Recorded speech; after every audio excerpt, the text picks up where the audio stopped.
Oke, baik. Assalamualaikum warahmatullahi wabarakatuh. Perkenalkan, nama saya Fahmi Al-Faki dengan NIM 20231037031141. Di sini saya akan mempresentasikan terkait review dari jurnal yang mana membahas tentang penerapan AI di bidang medis.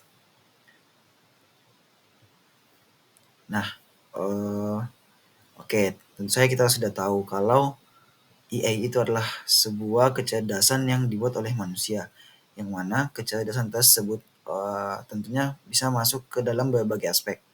Salah satunya di bidang medis, yang mana ketika AI atau kecerdasan buatan ini masuk ke dalam medis yang spesifiknya itu lebih ke keamanan dan keselamatan kerja, tentunya banyak yang bisa menjadi keselamatan atau pencegahan yang dapat diambil. Nah, salah satunya itu seperti deteksi bahaya, yang mana deteksi bahaya ini itu kita menerapkan AI di dalamnya. Jadi ketika telah terdeteksi ada tanda-tanda bahaya, maka AI otomatis akan melakukan konfirmasi ke stakeholdernya. Nah, selanjutnya ada diagnosis penyakit. Ya, ini sangat berkaitan dengan medis juga karena seperti halnya pada jurnal itu ada ini ada analisis kelainan pada paru-paru yang mana itu menyebabkan membuat ketidaknyamanan saat bekerja. Itu juga disebabkan oleh kayak zat kimia yang tadi yang deteksi bahaya tersebut. Dan untuk yang ketiga itu ada pelatihan. Nah, untuk pelatihannya itu menggunakan virtual reality yang mana nantinya pekerja akan seperti turun langsung ke lapangan, walaupun itu hanya berbasis online pelatihan. Nah, untuk contoh-contoh teknologinya itu ada exoskeleton, ada drone, ada smart PPI. Oke, yang ini tadi yang mana itu mendeteksi kelainan paru-paru seperti pada RISNet dan CheckSNet itu udah diterapkan. Nah, selanjutnya apa saja sih yang diterapkan AI dalam medis terutama pada K3 ini? Nah, salah satu ada exoskeleton yang dimana itu adalah sebuah baju yang ditanamkan AI di dalamnya, yang mana seperti ini. Nah, seperti ini untuk exoskeletonnya. Jadi bajunya itu memiliki kecerdasan buatan yang dapat membantu untuk para pekerja dan juga melindungi pekerja-pekerja. Seperti itu. Untuk fungsi-fungsi secara spesifik tidak dijelaskan di dalam jurnal, cuma dijelaskan bahwasanya dapat mengurangi atau mencegah dari kecelakaan. Nah, selanjutnya itu ada computer vision. Nah, untuk computer vision itu saya tidak memiliki videonya ya atau gambarnya ya. Itu seperti halnya seperti CCTV. Nah, di CCTV itu dapat mendeteksi apabila ada kayak tabung gas yang bocor dan semacamnya.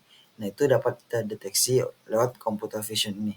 Lalu selanjutnya ada smart PPI, yang mana smart PPI ini seperti helm.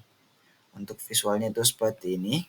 Nah, smart PPI ini memiliki berbagai macam fitur, yang mana itu juga seperti sensor juga untuk memberitahu kepada stakeholder bahwa memberitahu kepada pekerja kalau ada sesuatu yang salah. Seperti itu. Itu bisa berupa helm, berupa smartwatch, bahkan berupa kacamata. Nah, selanjutnya ada drone, yang dimana drone itu ya seperti pada umumnya drone yang terbang di atas itu. Nah, itu dia mendeteksi apabila terjadi kayak semisal kecelakaan, contoh kayak kebakaran, itu dideteksi oleh drone lalu bisa langsung dilaporkan. Nah, selanjutnya ada virtual reality, yang dimana akan dibahas di slide selanjutnya. Nah, virtual reality ini lebih banyak difungsikan pada pre-emergency activity, terus pas emergensinya dan setelah emergensinya, yang mana contohnya sebelum emergensinya itu seperti kayak diberikan pelatihan-pelatihan melakukan virtuality, kayak bagaimana untuk dapat tetap safety, menjaga safety di lingkungan pekerjaan. Lalu selanjutnya eh, diberikan juga pelatihan bagaimana mengevakuasi ketika terjadi kecelakaan dan bagaimana mencari dan jalan evakuasi.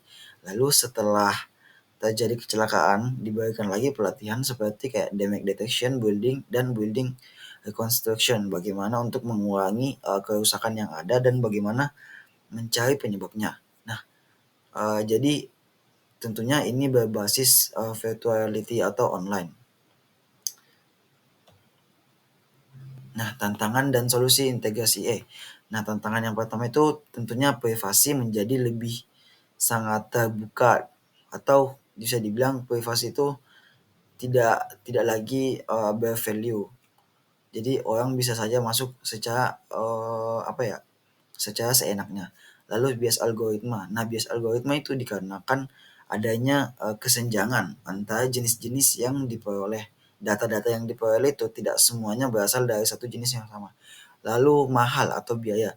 Nah, kayak seperti exoskeleton tadi itu untuk biaya itu terlalu mahal sehingga susah untuk dimiliki.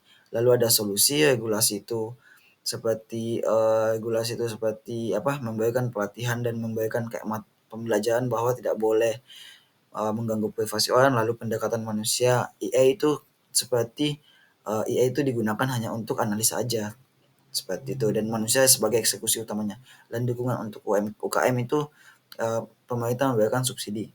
Ya, kesimpulannya AI tentu saja sangat dibutuhkan untuk pengembangan, namun tetap juga kita harus melihat kode etik. Nah, mungkin sekian dari saya. Wassalamualaikum warahmatullahi wabarakatuh.